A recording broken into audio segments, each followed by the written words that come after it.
Welcome. So today we're going to crack open a trading strategy that you've probably seen everywhere, smart money concepts. Our goal here is to really cut through the noise and figure out how traders are using this to try and ride the coattails of the big institutions. All right, here's our game plan. We're going to start with the big idea behind the whole thing, then we'll learn how to actually read the charts. After that, we'll go hunting for those so-called institutional footprints, check out some advanced tools, see how it all fits into a daily routine, and then, and this is the big one, we're going to get real about the risks. So, first things first, what's the core belief that drives this entire way of trading? Well, it all starts with understanding who's really in charge of the market. This number right here, this is pretty much the entire foundation of the strategy. It's estimated that a whopping 80% of all trading volume comes from the big guys, the large institutions. This means just a handful of major players are the ones pushing the market around, and if you're a small individual trader, you're basically a tiny boat in their giant wake. And that leads us to the central question that Smart Money Concepts is trying to answer. If you can't fight them, how do you trade with them?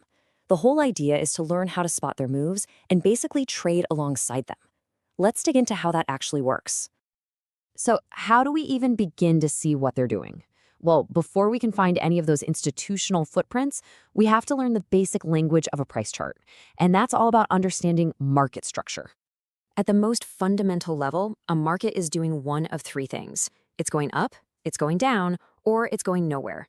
An uptrend is just a series of peaks and valleys, where each peak is higher than the last and each valley is higher than the last. A downtrend is just the mirror image, lower peaks and lower valleys. Figuring this out is always step one. Okay, here's our first piece of jargon, a break of structure, or BOS for short. Imagine an uptrend that's making a new peak. When the price rallies and smashes right through that previous high point, that's a break of structure. It's like a thumbs up from the market, confirming the trend is still strong and wants to keep going. And here's the other side of the coin, a change of character, or CHOCH. Picture that same uptrend, but this time it runs out of steam.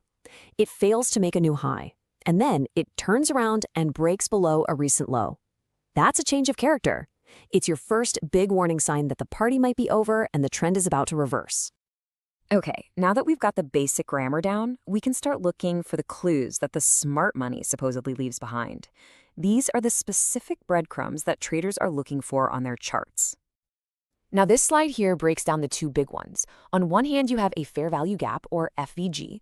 Think of this like a vacuum in the price. The market moved so fast, so aggressively, that it skipped over some prices, leaving an imbalance or a gap. Then you have an order block. That's the very last down candle right before a huge rocket ship move up, or the last up candle before a massive drop. It's thought to be the exact spot where institutions piled in with their huge orders. So why do these zones even matter? Well, they tend to act like magnets. The theory is that the market is inefficient and will often swing back to these areas later on to fill the gap or revisit that order block. Why? To find balance and to tap into the pools of orders that are sitting there. For traders, these become really interesting places to look for an entry. Now, smart money concepts aren't always used in a total vacuum. A lot of traders will actually layer on some more traditional tools, not necessarily as the main signal, but to add an extra layer of confidence to what they're already seeing. Two really popular ones are Elliott wave theory and Fibonacci retracement. Elliott wave is this idea that trends move in a kind of predictable 5-step forward, 3-step back rhythm. It can help a trader get a sense of where they are in the bigger story of the trend. And Fibonacci is all about finding potential bounce points based on the idea that after a big move, prices tend to pull back to specific mathematical ratios, like the famous 61.8% level. Okay, so we've got all these concepts floating around, but how do you actually turn all this theory into something you can use every single day? Well, that's where a disciplined, structured routine comes in. A solid pre-trading checklist usually looks something like this. First, you always check for any big news events that could throw a wrench in the works. Second, you zoom way out on your charts to figure out the overall bias. Are the big players generally bullish or bearish today? Third, you zoom back in and start hunting for those trade setups that align with your bias. And finally, and this is the most critical step, you figure out exactly how you're going to manage your risk before you even dream of clicking that buy or sell button. And this slide right here is where the rubber meets the road. This is how it all comes together for a potential trade. So you wait, you see that change of character. Uh-oh, the trend is reversing. That big, sharp move down creates one of those fair value gaps. The plan is to set an entry right in the middle of that gap, betting that price will come back up to fill it. Your stop loss goes just above the recent high, which is your I'm wrong point. The take profit is set at a logical lower target.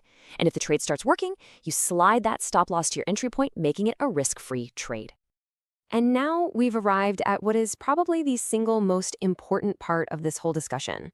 You can't talk about any trading strategy without having a very honest, very real look at performance, risk, and the fact that you are going to lose. You might want to pay close attention to this number. The source for this analysis cites a win rate of approximately 40%. That is a massive piece of the puzzle. This is not, I repeat, not a strategy that's about being right all the time. Let me just put that in plain English. A 40% run rate means you should fully expect to lose on 6 out of every 10 trades you take. So if you're thinking success means winning most of the time, you need to throw that idea right out the window. So if you're losing more often than you're winning, how on earth is this profitable? Well, that's the whole secret, isn't it? You don't make money by being right. You make money by managing your risk like a hawk. You have to just accept that losses are a business expense. The entire game is about making absolutely sure that your winning trades are big enough to cover all those small, controlled losses and still leave you with a profit.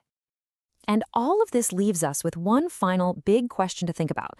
Having a technical strategy with a clear rulebook is one thing, but with a system where you are mathematically expected to be wrong more than you're right, is the real challenge the strategy itself? Or is it mastering your own mind and having the discipline to execute that strategy perfectly, even when you're on a losing streak?